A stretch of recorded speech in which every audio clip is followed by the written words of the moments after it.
Accidents happen, especially whenever you have children. Here are 4 easy tips to help prevent them from happening.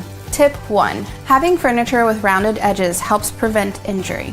However, if you have existing furniture with harsh edges, adding a corner bumper like this helps soften them. Tip 2. Open electrical outlets pose a threat to your child. Inserting safety plugs is an easy way to protect the little fingers from harm. Tip 3. Keep photo frames and other fragile items out of reach, and whenever you have sensitive items within reach, having a drawer or cabinet catch is an easy way to keep their hands out. Tip 4.